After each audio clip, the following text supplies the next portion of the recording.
আয় আল্লাহ, যত গুনাহ করছি তোমার ফেরেশতা হলে হাত দেখানো হরিয়া হ্যান্ডকাপ লাগাইবার আগে আমরা নিজে নিজে দুইটা হাত চুরু হরিয়া বাড়াই দিছি গো আল্লাহ।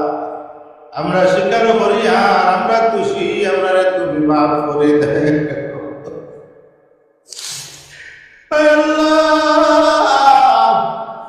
একসাথে লেখাপড়া করনেওয়ালা কত ক্লাসমেট কত বন্ধু আমরা সাড়ে সাড়ে খবর গেছে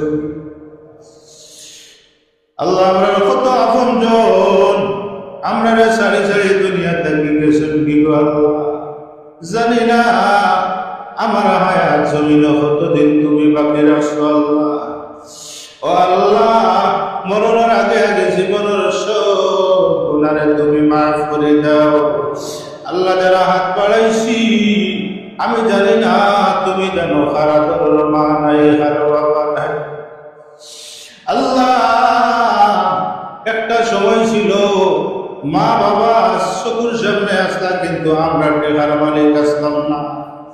আজ টেকার মালিক হয়েছি, কিন্তু মারেও পাইলাম না, বাবারেও পাইলাম না। ও আল্লাহ, তোমার পুত্র তোর বাবা ধরে সোয়াল করি, এই জমিনের সবচেয়ে আপন রাস্তা আমরার মা, আমরার বাবা, আমরার মা রে, আমরার বাবা রে। আল্লাহ, তুমি কবর আসামি বানাইও না। আমরা জানি না আমরার মা রে তুমি কবর কোন হালতে রাখছো, আমরা জানি না আমরার বাবারে তুমি কবর কোন অবস্থায় রাখছো। আমরা তো তোমার গর্ব এখন দিয়ার মার লাগি বাবার লাগি। মাগো তুমি কেমন আছো অন্ধকার কবরে?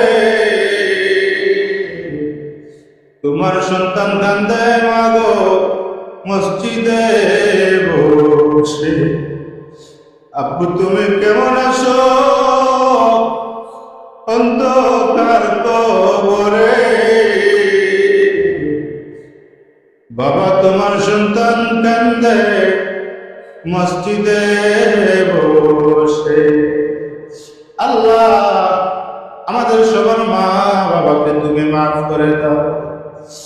এই নবাগী গ্রামের যত মূর্তে গান কবরের বাসিন্দা সবাইকে তুমি মাফ করে দাও। আয় আল্লাহ, হাজী ইলিয়াসুর রহমান সাহেব, আল্লাহ আপনার বান্দায় এত বড় উদ্যোগ নিয়েছেন, মালিক তুমি কবুল ফরমাও। আল্লাহ, হাজী সাহেবের আব্বারে মাফ করে দাও, তার আম্মারে মাফ করে দাও, দাদা দাদিরে মাফ করে দাও, নানা নানিরে মাফ করে দাও। আল্লাহ আপনার বান্দা গোটা ফ্যামিলি